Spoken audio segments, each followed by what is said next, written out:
السلام عليكم ورحمة الله وبركاته.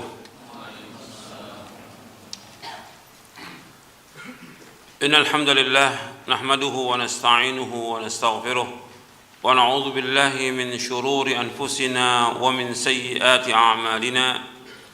من يهده الله فلا مضل له ومن يضلل فلا هادي له. أشهد أن لا إله إلا الله وحده لا شريك له وأشهد أن محمدًا عبده ورسوله. يا أيها الذين آمنوا اتقوا الله حق تقاته ولا تموتن إلا وأنتم مسلمون. يا أيها الناس اتقوا ربكم الذي خلقكم من نفس واحدة وخلق منها زوجها وبث منهما رجالا كثيرا ونساء واتقوا الله الذي تساءلون به والأرحام إن الله كان عليكم رقيبا. يا أيها الذين آمنوا اتقوا الله وقولوا قولا سديدا يصلح لكم أعمالكم ويغفر لكم ذنوبكم ومن يطع الله ورسوله فقد فاز فوزا عظيما. أما بعد فإن أصدق الحديث كتاب الله وخير الهدي هدي محمد صلى الله عليه وعلى آله وسلم وشر الأمور محدثاتها وكل محدثة بدعة وكل بدعة ضلالة وكل ضلالة في النار. Ayyuhal ikhwah, a'azakumullah, kepada seluruh jamaah yang hadir di masjid ini yang mudah-mudahan dirahmati oleh Allah Ta'ala. Alhamdulillah, kita bersyukur kepada Allah SWT atas segala nikmat yang Allah karuniakan kepada kita, nikmat Islam, nikmat iman, nikmat sehat, nikmat afiat, nikmat dijauhkan oleh Allah dari berbagai macam malapetaka. Dan kita bersyukur kepada Allah Ta'ala diberikan oleh Allah Ta'ala hidayah di atas Islam dan Sunnah. Kita bersyukur kepada Allah Ta'ala diberikan hidayah untuk selalu dan senantiasa menuntut ilmu syar'i. Ikhwan fiddin, azakumullah, kita akan lanjutkan pada hari ini kajian dari kitab Syarah Akidah Ahlus Sunnah wal Jamaah. Kita baru masuk poin yang pertama dari Syarah Akidah Ahlus Sunnah wal Jamaah. Sebelum kita lanjutkan dari kitab ini, ada beberapa poin yang perlu saya sampaikan, karena ini sudah membahas tentang prinsip dalam kita beragama dan juga menjelaskan tentang keindahan dan kesempurnaan agama Islam. Dari apa yang sudah kita bahas, dari prinsip agama yang wajib kita yakini, yang wajib kita pahami, yang wajib kita yakini, yang wajib kita amalkan. Yang pertama, bahwa agama Islam satu-satunya agama yang hak, agama yang benar, agama yang diridhai oleh Allah Ta'ala. Selain Islam tidak akan diterima oleh Allah Ta'ala. Itu yang sudah kita bahas. Dalilnya banyak dalam ayat Al-Quran yang sudah kita bahas juga. Inna dina indallahil Islam. Sesungguhnya agama yang diridhai di sisi Allah agama Islam. Allah juga berfirman, wa may yabtaghi ghairal islami dinan fala yuqbala min wa huwa fil akhirati minal khasirin. Barang siapa mencari agama selain Islam tidak akan diterima oleh Allah, dan di akhirat termasuk orang-orang yang merugi. Nabi juga bersabda sallallahu alaihi wasallam, walladzi nafsu Muhammadin biyadihi la yasma'u bi ahadun min hadhil ummati yahudiyyun wala nasraniyyun thumma yamutu wa lam yu'min billadzi ursiltu bihi illa kana min ashabin nar. Demi Allah yang diri Muhammad di tangannya, tidaklah mendengar aku diutus siapa saja, apakah dia Yahudi atau dia Nasrani, kemudian dia tidak beriman dengan apa yang aku bawa, maka dia pasti menjadi penghuni neraka. Hadis ini sahih, diriwayatkan oleh Imam Muslim dari sahabat Abu Hurairah radhiyallahu anhu. Ini prinsip yang pertama. Prinsip yang kedua yang sudah kita bahas juga, bahwa agama Islam ini agama ilmu. Agama Islam agama ilmu. Jadi kita dalam beragama ini harus punya dalil dari Quran dan Sunnah ala fahmi salaf. Bukan kata orang, bukan kata ustadz, bukan kata kiai, bukan kata tuan guru, bukan kata habib, bukan kata ulama, tapi kata dalil. kata Quran, kata sunnah. Ini penting dalam kita beragama dan hidup di bawah naungan Al-Quran wa sunnah ala fahmi salaf merupakan kehidupan yang membawa kepada ketenangan, ketentraman, kebahagiaan, dan membawa manusia ke surga. Harus dengan ilmu. Agama Islam agama ilmu. Karena itu Allah berfirman di dalam surah Al-Isra surah 17 ayat 36, "Wala taqfu ma laysa laka bihi ilmun, inna as-sam'a wal basara wal fuada kullu ulaika kana mas'ula." Jangan kamu ikut apa yang kamu tidak tahu, karena sungguhnya pendengaran, mata dan hati akan ditanya oleh Allah Ta'ala. Jadi agama Islam agama ilmu, agama Islam agama dalil, agama Islam agama hujjah. Hatta kepada kaum musyrikin Nabi mengatakan kepada mereka sebagaimana Allah firmankan dalam surah Al-An'am, "Nabbi'uni bi'ilmin in kuntum shadiqin." Sampaikan kepadaku dengan ilmu jika kalian orang yang jujur. Harus dengan ilmu. Seperti Allah sebutkan juga dalam surah Al-Baqarah di ayat 111 tentang dakwahan atau angan-angan pernyataan orang Yahudi dan Nasrani yang mereka mengatakan bahwa mereka lah yang berhak menjadi penghuni sorga. Allah katakan bahwa itu angan-angan. Allah berfirman dalam surah Al-Baqarah ayat 111, "Wa qalu la yadkhulul jannata illa man kana hudan aw nasara tilka amaniyuhum qul hatu burhanakum in kuntum shadiqin." Mereka berkata bahwa tidak akan masuk surga kecuali orang Yahudi atau Nasrani. Kata Allah, tilka amaniyuhum, itu angan-angan mereka, itu khayalan mereka.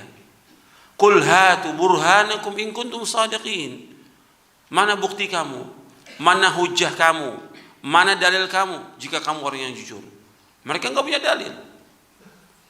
Sama sekali enggak punya dalil. Jadi agama Islam agama dalil. Agama Islam agama hujjah. Yang berhak untuk masuk surga orang Islam. Yang berhak untuk masuk orang Islam.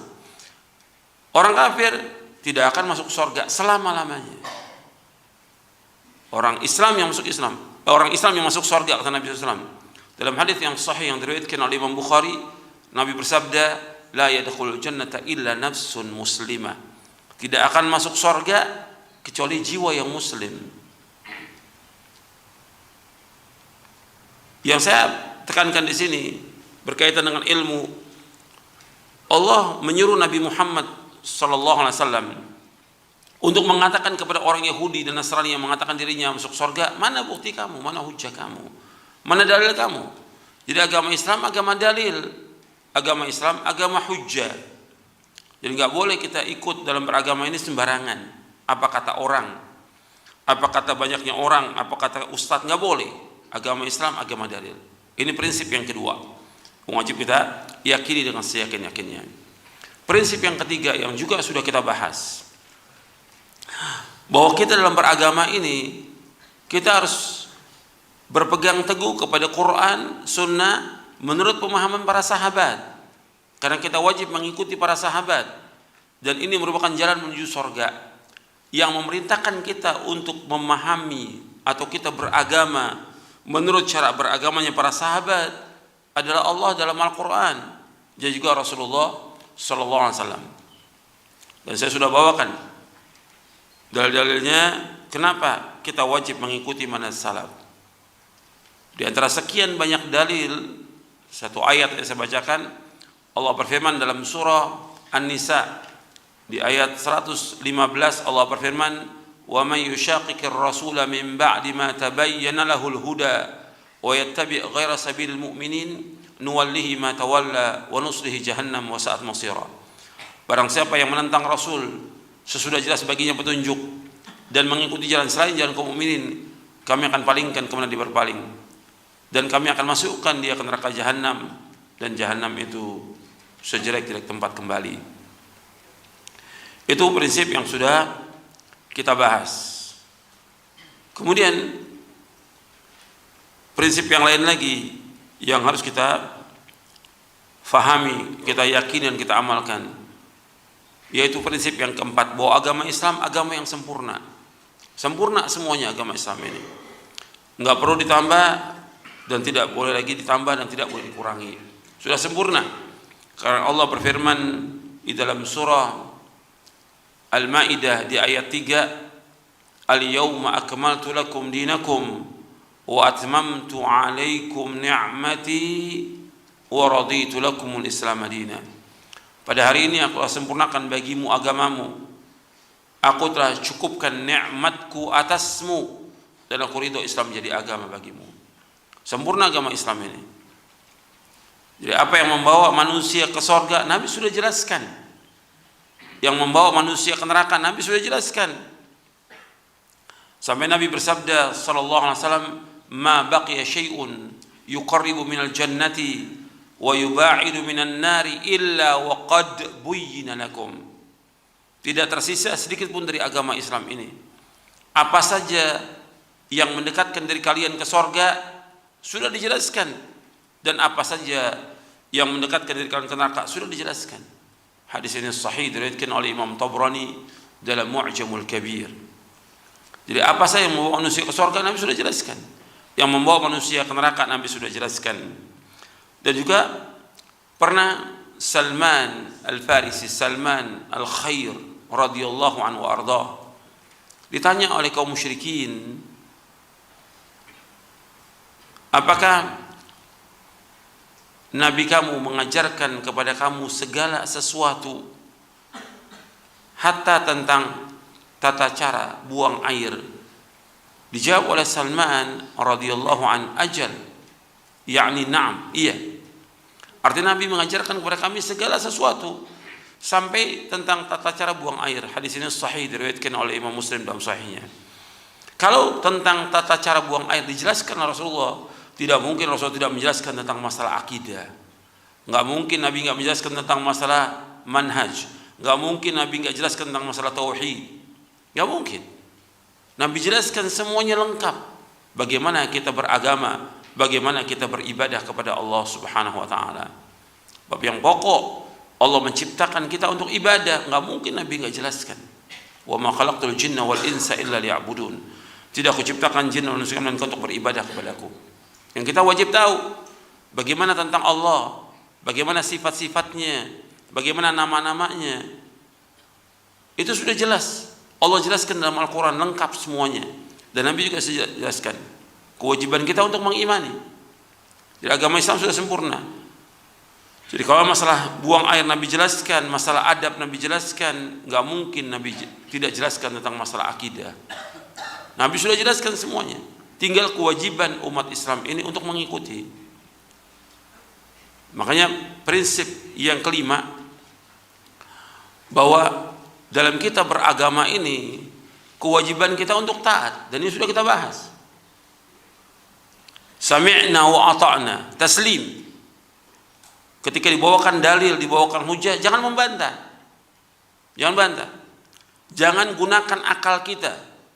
Akal ini diciptakan oleh Allah untuk tunduk kepada wahyu, untuk memikirkan semua ciptaan Allah, untuk memahami, untuk tunduk, untuk taslim, dan kita untuk mengamalkannya. Ketika akal ini digunakan untuk membantah, maka pasti sesat. Pasti sesat.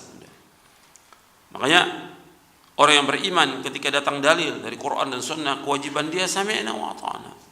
Dia wajib untuk taslim. Karena ini penting dalam kita beragama ini, kewajiban kita untuk taat, bukan untuk membantah. Bukan untuk ya kita fikirkan dulu lah dalilnya, tidak. Sami'na wa ata'na. Makanya Allah sebutkan dalam surah An-Nisa di ayat 59, ya ayyuhalladzina amanu athi'ullaha wa athi'ur rasulah wa ulil amri minkum. Wahai orang beriman, taatlah kepada Allah, taatlah kepada Rasul dan ulil amri dari kalian.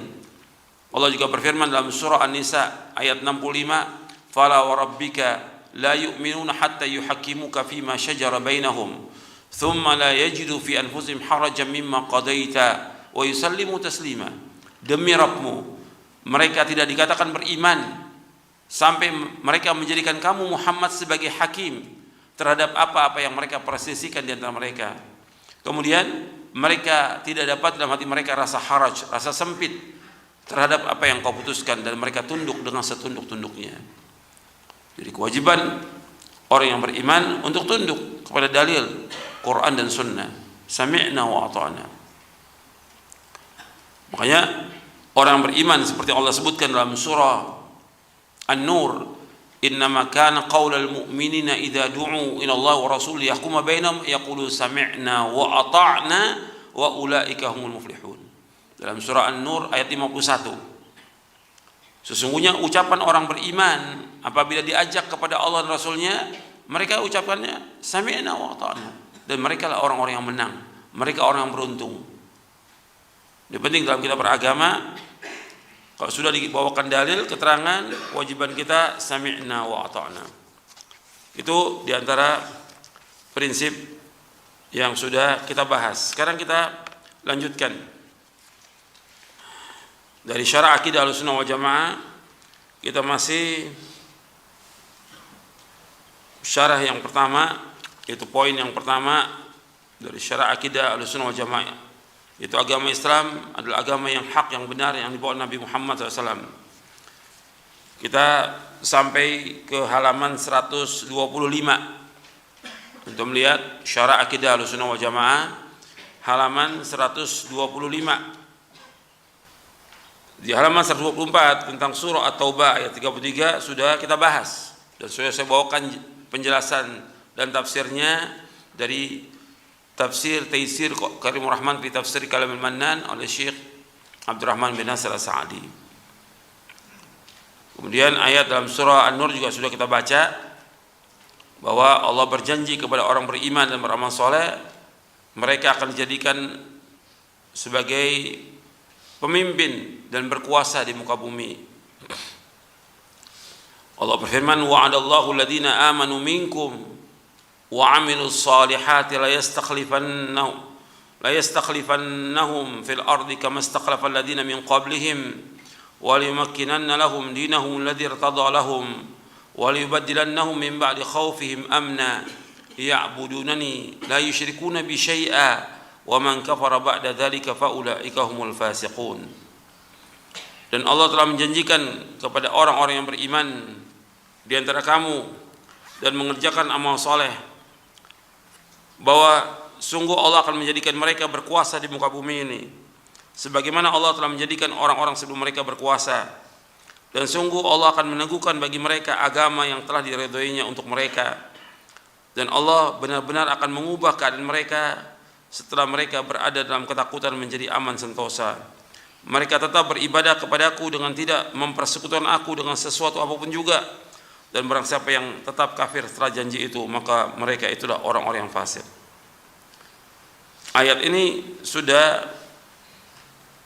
dibuktikan, artinya dipenuhi oleh Allah di zaman Rasulullah SAW, dan kemudian disempurnakan pada zaman Khulafaur Rasyidin dan seterusnya. Artinya Allah berjanji kepada orang beriman beramal soleh, dijadikan mereka berkuasa di muka bumi, dikuasai belahan timur dan barat. Jadi mulai di zamannya Umar bin Khattab radhiyallahu anhu, kemudian Utsman, kemudian Ali radhiyallahu anhu ajma'in, itu berkuasa Islam ini di bagian timur dan barat, sebagaimana telah berkuasa orang-orang sebelum mereka. Allah redho, dan Allah ganti tadinya mereka takut, dan kemudian mereka diberikan rasa aman. Tapi syaratnya mereka tetap beribadah kepadaku, kata Allah, dan tidak menyekutukan aku. Tapi setelah itu berubah lagi seperti yang kita lihat sekarang ini. Karena apa? Mereka jauh dari sumber Islam ini, Quran wa sunnah ala fahmi salaf, dan banyaknya firqah-firqah yang sesat, dan mereka terkena fitnah syubuhat, fitnah syahwat, terutama fitnah tentang masalah dunia. Maka bertambah mundur seperti yang kita lihat sekarang ini umat Islam. Dan yang paling pokok, mereka jauh dari Quran dan Sunnah dan menyalahi sunnah Nabi SAW. Maka Nabi bersabda SAW dalam hadis yang sahih yang diriwayatkan oleh Imam Ahmad dan Abu Daud. Nabi bersabda SAW, wa ju'ina dhillatu was-sagharu 'ala man khalafa amri. Dijadikan kehinaan dan kerendahan bagi orang-orang yang menyalahi perintahku. Jadi umat Islam ini rendah dan hina. Dan Nabi juga bersabda dalam riwayat Abu Daud, sallallahu alaikum dzullan la yanzi'uhu hatta tarji'u ila dinikum. Allah telah menguasakan kehinaan kepada kalian sampai kalian kembali kepada agama kalian. Jadi umat Islam yang ada sekarang ini hina. Kalau mereka mau dimuliakan lagi oleh Allah Taala, ya harus kembali kepada Quran, kembali kepada Sunnah, kembali kepada cara beragamanya para sahabat radhiyallahu majma'in. Maka ini yang kita dakwahkan, dan terus menerus kita dakwahkan agar umat Islam kembali kepada Quran dan Sunnah ala fahmi salaf. Dakwah ini merupakan dakwah yang diberkahi oleh Allah Subhanahu wa taala. Sekarang kita lanjutkan.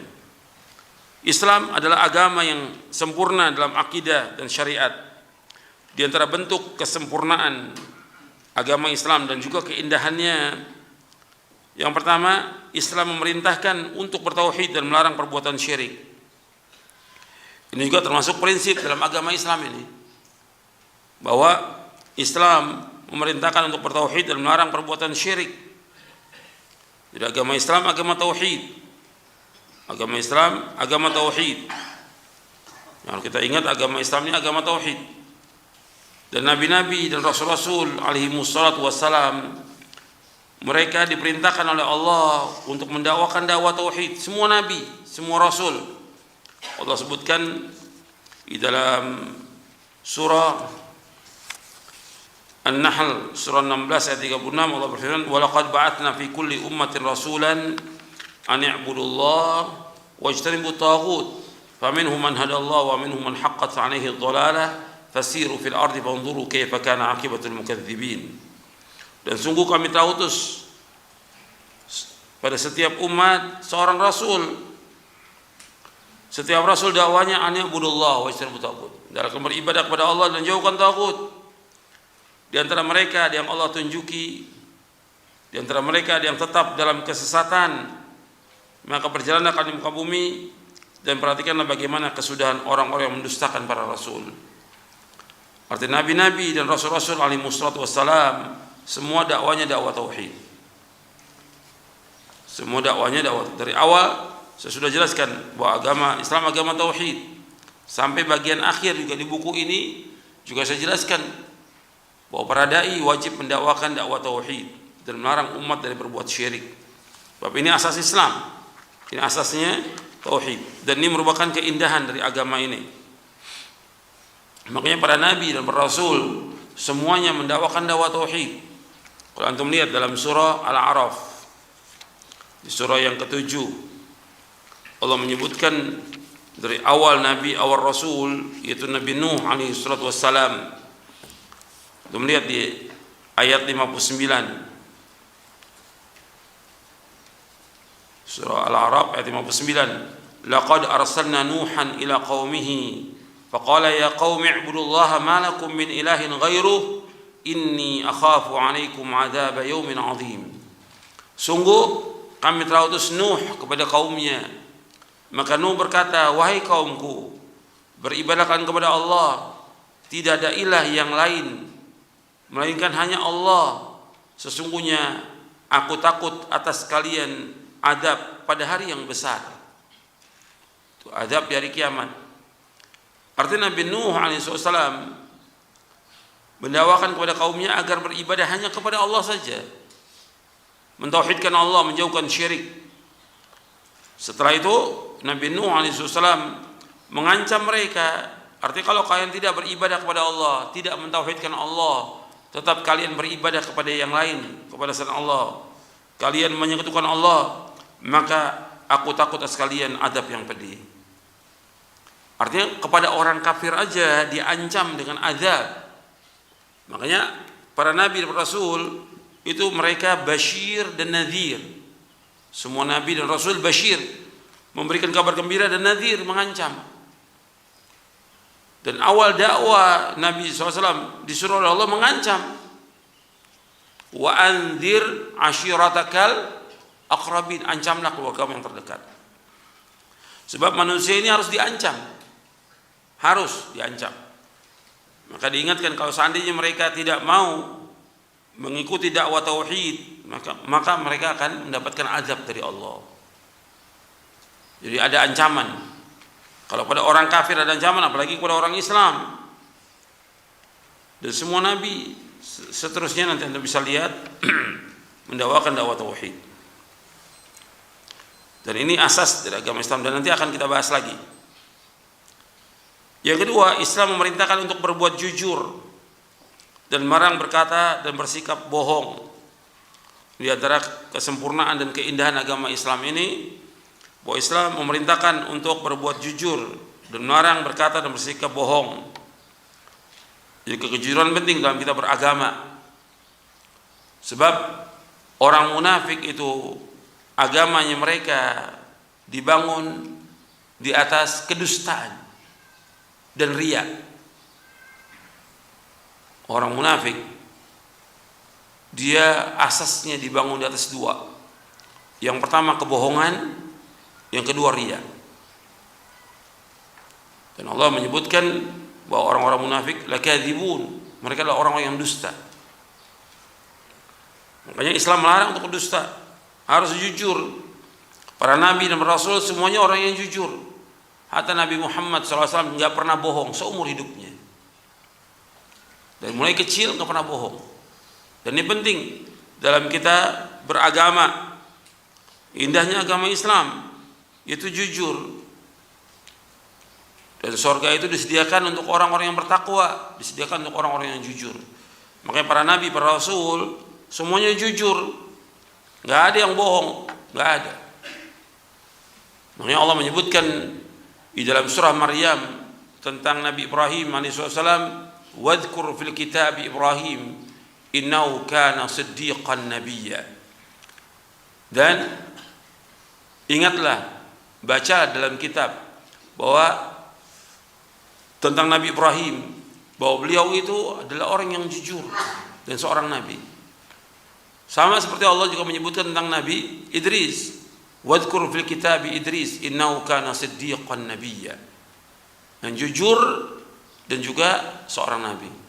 Ketika Allah menyebutkan tentang Ismail, wadhkur fil kitab Ismail innahu kana sadiqal wa'di wa kana rasulan nabiyya. Dan ingatlah, bacalah dan ingatlah dalam kitab itu tentang Ismail, beliau adalah orang yang jujur dan beliau adalah seorang nabi. Shadiqal wa'di, jujur dan benar dalam janjinya, nggak pernah bohong. Kata janji itu jujur dan nggak pernah bohong. Makanya asas agama Islam ini agama yang jujur. Dan para sahabat semua jujur. Makanya Allah berfirman dalam surah At-Taubah, Allah berfirman, ya ayyuhalladzina amanu taqullaha wa kunu ma'as shadiqin. Wahai orang beriman, bertakwalah kepada Allah dan jalan kalian bersama orang-orang yang jujur. Itu bersama para sahabat harus jujur kita. Dan Nabi SAW di surah At-Taubah ayat 119, dan Nabi SAW menyuruh kita untuk jujur. Karena jujur ini akan membawa manusia kepada kebaikan dan membawa manusia ke surga. Sedangkan bohong, dusta itu akan membawa kepada kejahatan, keburukan, dan akan membawa manusia ke neraka. Makanya harus kita didik diri kita, istri kita, anak kita jangan bohong. Hatta dia salah, harus ngakui kesalahannya, jangan bohong. Kalau sekarang ini banyak orang yang bohong. Orang awam bohong, penuntut ilmu bohong, ustadznya juga bohong. Nggak ada keberkahan dalam dakwahnya, tidak ada sama sekali keberkahan dalam dakwahnya. Bahkan membawakan hadis yang palsu, berbohong atas nama Nabi SAW, membohongi umat. Kalau para dai demikian, tukang bohong, ini akan kerusakan yang ada terkerusakan. Tidak ada keindahan dalam agama ini. Dan semuanya, kalau kita lihat seperti itu, hatta pejabatnya bohong. Makanya jujur ini penting dalam kita beragama. Dan Nabi SAW bersabda dalam hadis yang sahih yang diriwayatkan oleh Imam Ahmad, Bukhari dan Muslim dari sahabat Abdullah bin Mas'ud radhiyallahu an, Nabi bersabda, "Alaikum bis-sidqi fa inna sidqa yahdi ila al-birr wa inna al-birra yahdi ila al-jannah. Wa la yazalu ar-rajulu yasduqu wa yataharra sidqa hatta yuktaba 'inda Allahi siddiqa. Wa iyyakum wal kadhiba fa inna al-kadhiba yahdi ila al-fujur wa inna al-fujura yahdi ila an-nar. ولا يزال الرجل يكذب ويتحرى الكذب حتى يكتب عند الله كذابا." أخرجه أحمد والبخاري ومسلم.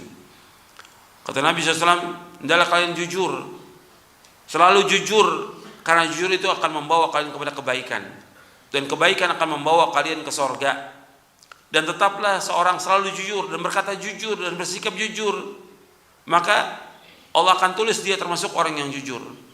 Dan jauhkan dari kamu dari bohong, dari dusta, karena bohong, dusta akan membawa manusia kepada keburukan, kejelekan, kejahatan, dan keburukan, kejelekan, kejahatan akan membawa manusia ke neraka. Dan tetaplah seorang itu selalu berdusta dan berbohong, maka Allah tulis dia termasuk tukang bohong. Jadi bohong ini nggak ada ketenangan bagi manusia. Jujur membawa ketenangan. Dalam hadis riwayat Tirmidzi, inna sidqa tuma'nina wal kadhiba riba, bahwa jujur akan membawa manusia kepada ketenangan, sedangkan dusta, bohong itu nggak akan membawa kepada ketenangan. Selalu ragu, selalu dia bingung, itu karena bohong. Maka bohong ini sumber kejahatan. Antum lihat aja, kalau antum punya saudara bohong, teman bohong, itu akan membawa kepada kejahatan, keburukan, dan tidak ada keberkahan dalam rumah tangganya. Maka ini jujur penting. Islam ini agama kejujuran dan melarang berkata dan bersikap bohong. Makanya orang yang jujur ini akan dimasukkan ke surga. Allah mengisahkan tentang Nabi Isa alaihissalam. Nabi Isa jujur. Nabi Isa nggak pernah berkata bahwa dia anak Tuhan. Nggak pernah dia berkata bahwa dia Tuhan, tidak. Jujur. Maka Allah sebutkan tentang Isa alaihissalam di akhir surah Al-Maidah. Allah masukkan ke dalam surga, dan itu yang bermanfaat.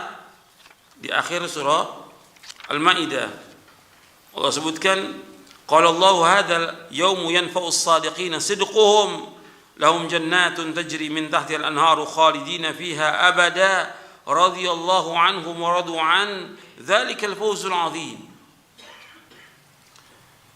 Kata Allah Ta'ala, ini hari yang bermanfaat orang-orang yang jujur dengan kejujurannya.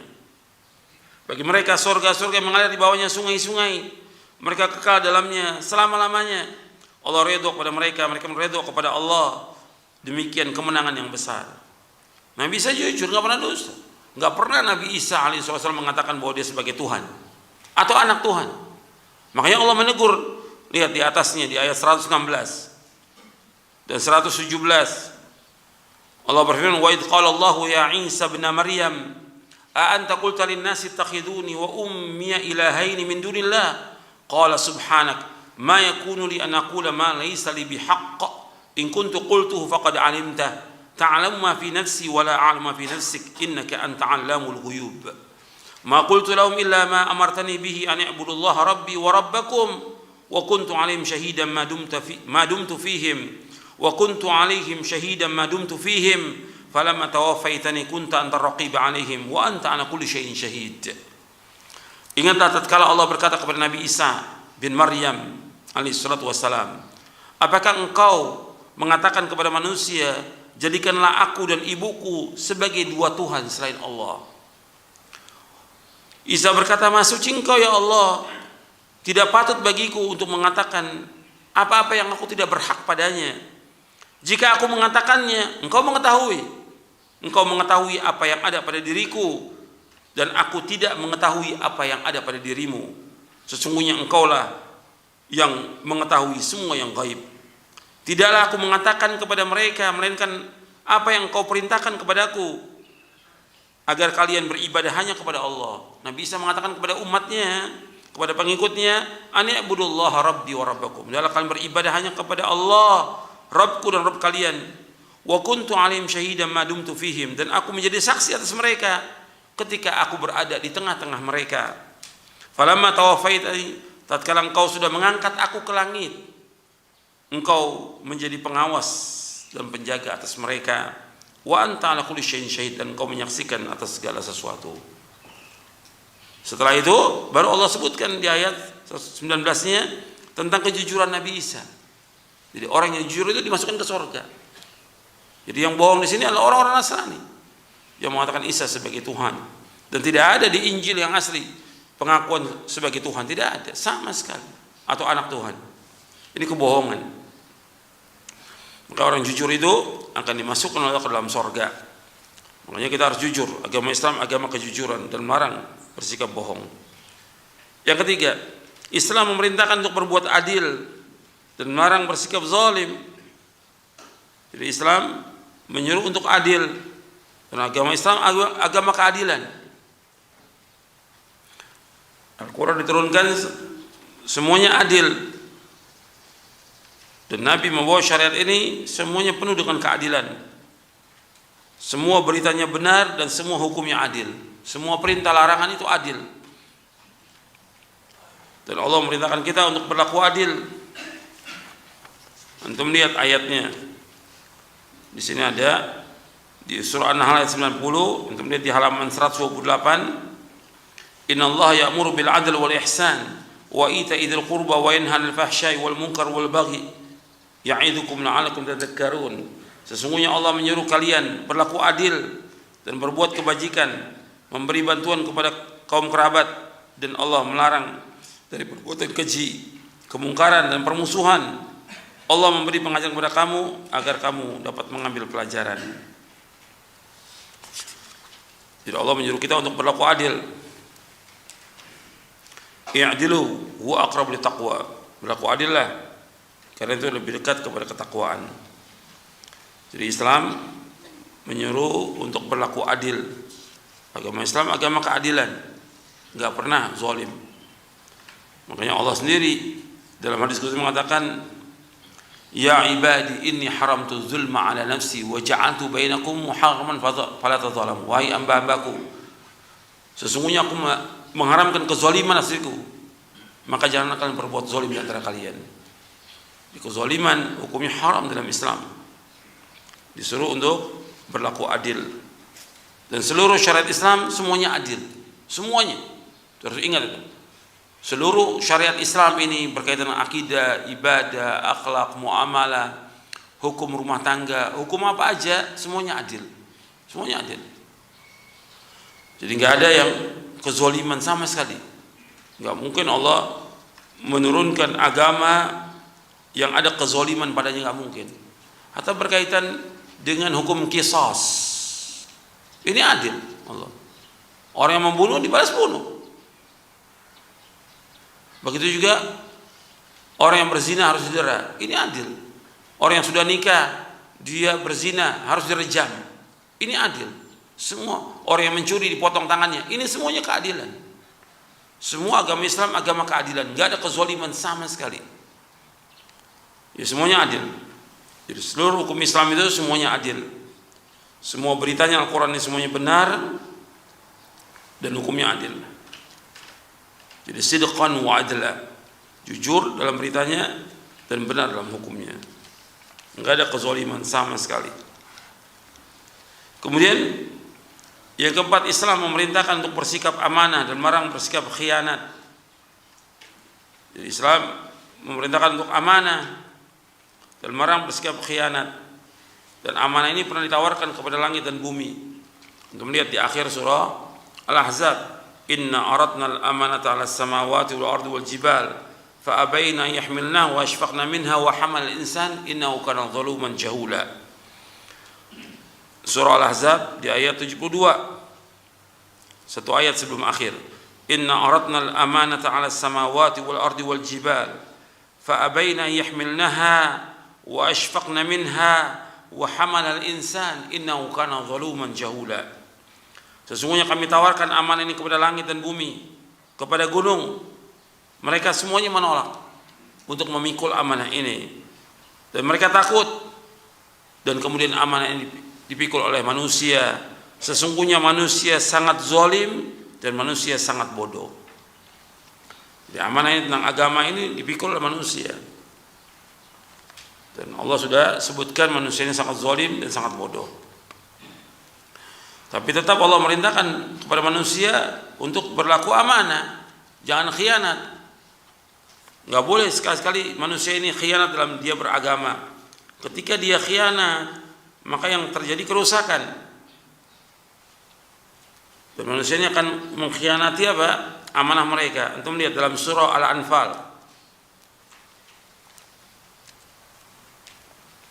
Di ayat 27.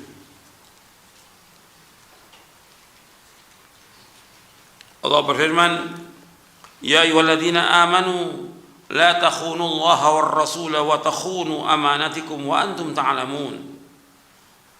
Wahai orang beriman, janganlah kamu mengkhianati Allah dan Rasulnya, maka kalian akan mengkhianati amanah kalian dan kalian mengetahuinya. Jadi disuruh kita untuk amanah, melaksanakan agama ini dengan benar sesuai dengan Quran dan Sunnah. Jangan khianat. Dan sifat orang munafik itu khianat. Allah menyebutkan, Nabi menyebutkan tentang sifat orang munafik, idza haddatsa kadzaba wa idza wa'ada akhlafa wa idza tumina khan. Orang munafik apabila berkata mesti dusta dia. Kalau dia berjanji dia khianat. Apabila berjanji janji. Apabila diberikan amanah dia khianat. Itu orang munafik. Makanya kita nggak boleh. Kita harus laksanakan amanah yang Allah bebankan kepada kita sebagai seorang mukmin, melaksanakan agama ini dengan benar. Kalau kita sebagai kepala rumah tangga, kita wajib melaksanakan amanah sebagai kepala rumah tangga, mendidik istri dan anak di atas jalan yang benar. Kalau kita sebagai pengurus masjid, yayasan, atau yang lainnya, atau pejabat, harus amanah, laksanakan itu tugas.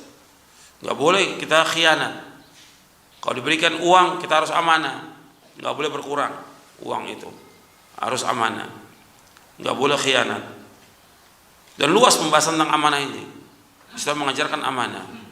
Begitu juga dalam dakwah, seorang dai dia wajib menyampaikan kebenaran, harus disampaikan, nggak boleh sembunyikan, dan nggak boleh ditakut kepada manusia, nggak boleh takut celaan manusia. Wala yakhafuna laumata laim, nggak takut celaan orang mencela.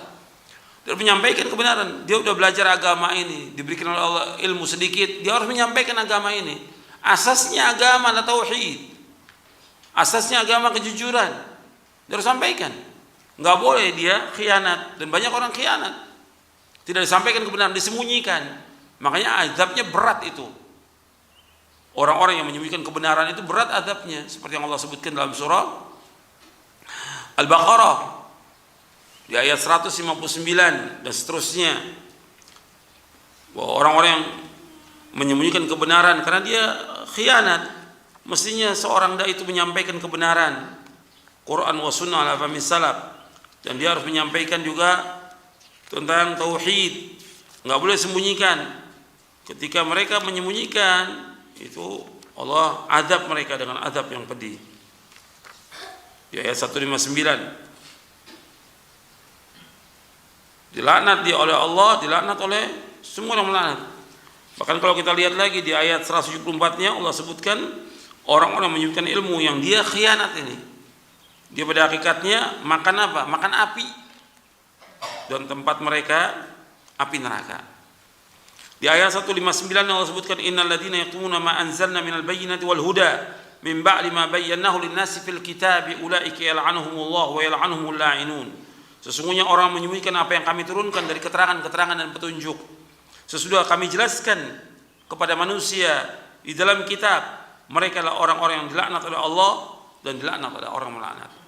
Di 159. Di 174-nya Allah berfirman, innal ladzina yaktumuna ma anzalallahu minal kitabi wa yashtaruna bihi thamanan qalila ulaika ma ya'kuluna fi butunihim illa an-nara wala yukallimuhumullahu yaumal qiyamati wala yuzakkihim walahum adzabun alim.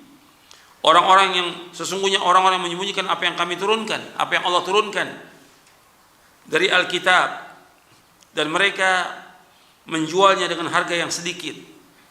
Artinya mereka membelinya dengan harga yang sedikit. Artinya mereka sembunyikan ilmu agama ini karena ingin mengharapkan apa? Dunia. Sedikit dunia ini.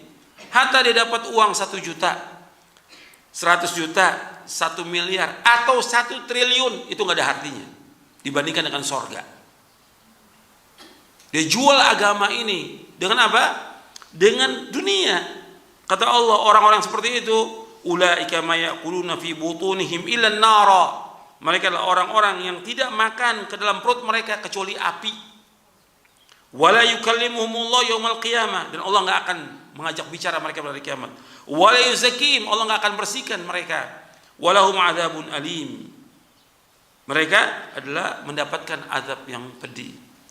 Di 175 yang mengatakan ulaika alladziina ishtaraw dhalata bil huda wal 'adzabi maghfirah fama asbarahum 'alan nar.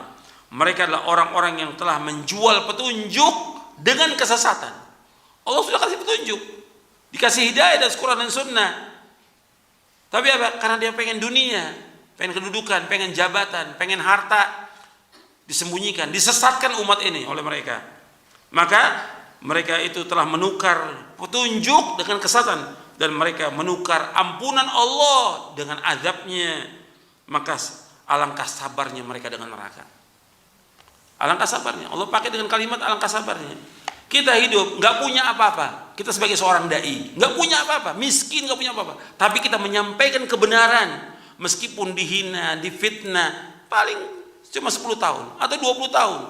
Sabar dengan kepahitan dunia, tapi akibatnya manis, yaitu sorga.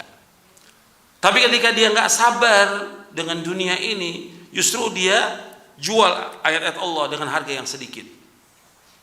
Dia sesatkan manusia, dia ambil dunia ini, maka Allah akan masukkan mereka ke dalam neraka jahanam. Maka Allah alangkah sabarnya mereka dengan neraka. Kenapa nggak sabar? Antum lihat contoh para sahabat, sabar hidupnya, susah, pahit hidupnya. Antum lihat Salman Al-Farisi, Abu Dzar Al-Ghifari, Abu Hurairah, Abu Darda, hidupnya miskin, tapi mereka bahagia hidupnya, sabar dengan kehidupan dunia, karena yang mereka cari adalah sorga, bukan dunia. Ini penting untuk dipahamkan, dan ini harus diulang-ulang pemahaman ini kepada seluruh kaum muslimin agar mereka paham tentang indahnya agama Islam. Harus kita amanah dan jangan khianat, apalagi sebagai seorang dai. Yang kelima, Islam merintahkan untuk menepati janji dan melarang ingkar janji. Islam ini memerintahkan untuk menepati janji dan melarang ingkar janji. Jadi Islam selalu menyuruh kita untuk menepati janji. Dan ini ciri orang beriman. Beda dengan munafik. Kalau munafik, kalau janji menyalahi janji. Karena Nabi sudah sebutkan salah satu hadis yang sahih riwayat Muslim, orang munafik itu ayatul munafiqi thalathun idza haddatsa kadzaba wa idza wa'ada akhlafa wa idza tumina khan. Ciri orang munafik itu 3, apabila dia berkata dusta, apabila berjanji menyalahi janji, apabila diberikan amanah khianat. Orang Islam enggak boleh. Tadi saya sebutkan tentang kisahnya Nabi Ismail alaihi salatu wassalam. Wadhkur fil kitab Ismail innahu kana shadiqal wa'di wa kana rasulan nabiyya. Ingatlah dan bacalah dalam kitab tentang Nabi Ismail. Nabi Ismail shadiqal wa'di, jujur janjinya, enggak pernah menyalahi janji. Wa kana rasul nabi. Hatta bapaknya mimpinya para nabi wahyu. Perhatikan tuh, mimpinya para nabi wahyu. Nabi Ibrahim bermimpi akan menyembelih anaknya Ismail yang ditunggu-tunggu puluhan tahun. Nabi Ismail lahir, anak ini Nabi Ibrahim bermimpi menyembelih anaknya, disampaikan kepada anaknya, karena dia menepati janji, laksanakan ayahku, karena ini benar. Ini mau disembelih, terima. Allah ganti dengan dzibhun azim, dengan binatang yang ternak yang besar. Jadi orang kalau jujur ditolong oleh Allah SWT dan selalu menepati janji. Dan Allah akan tanya ini.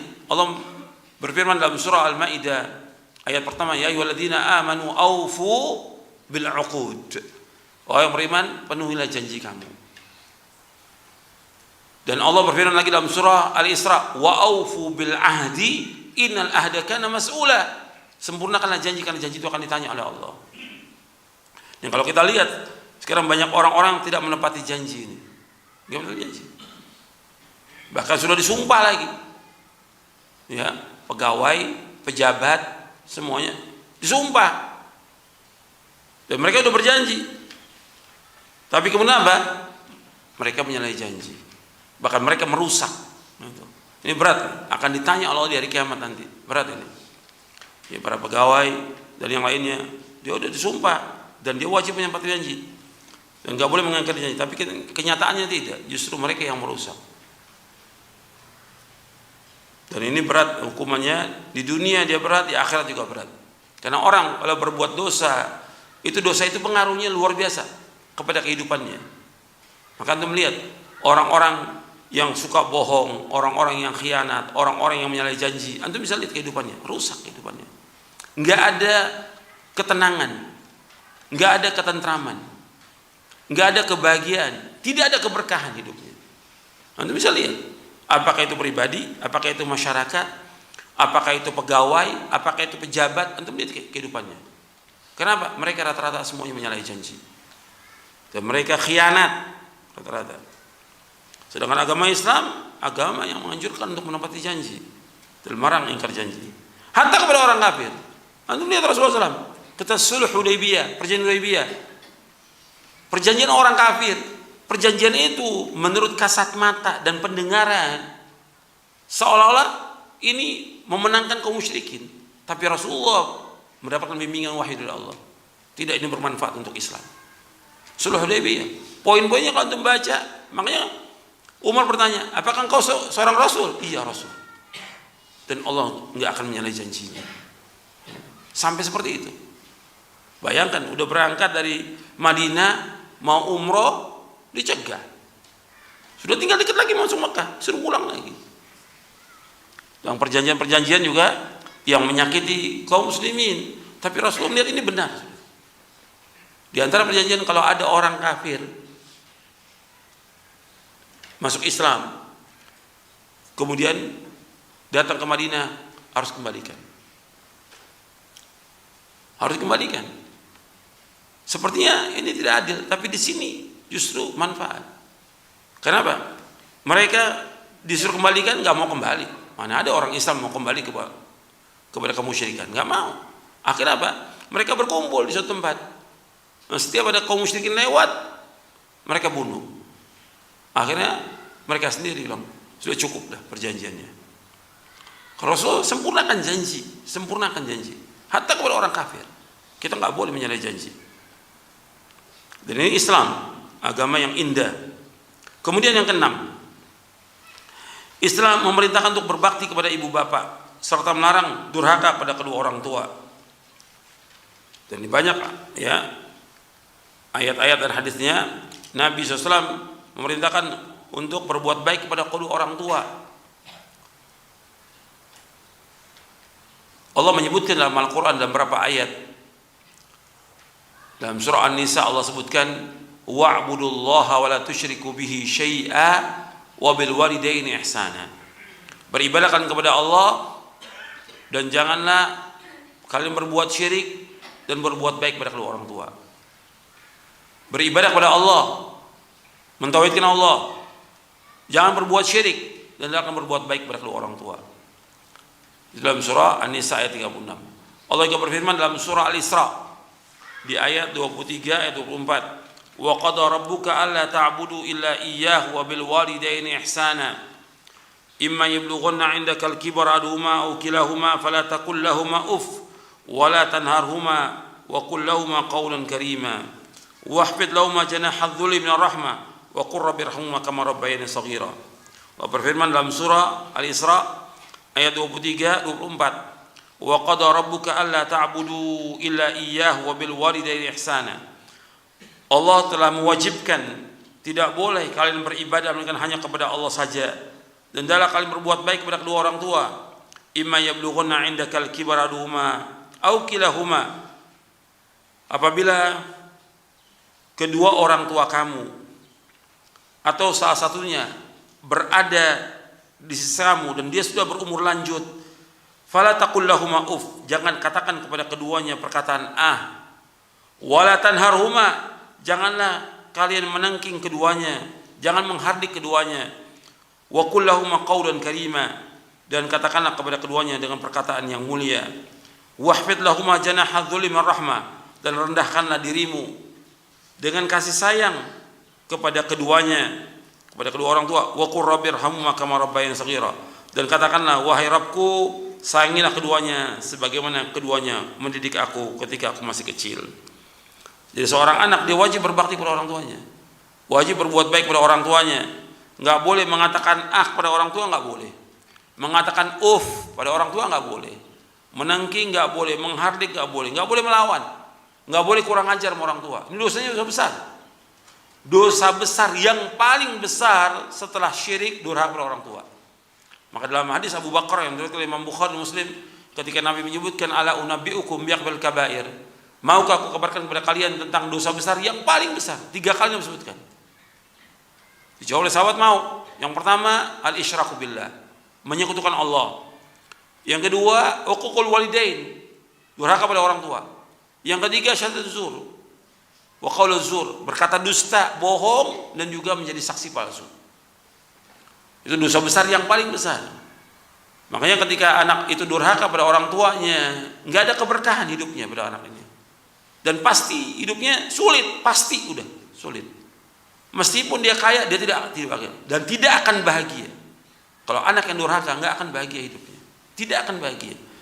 Dan nanti di hari kiamat dia masuk neraka. Sebab Nabi sudah memastikan anak durhaka tidak masuk surga. Kata Nabi SAW, la yadkhulul jannata aq liwalidayhi. Tidak akan masuk surga itu al-aq liwalidayhi.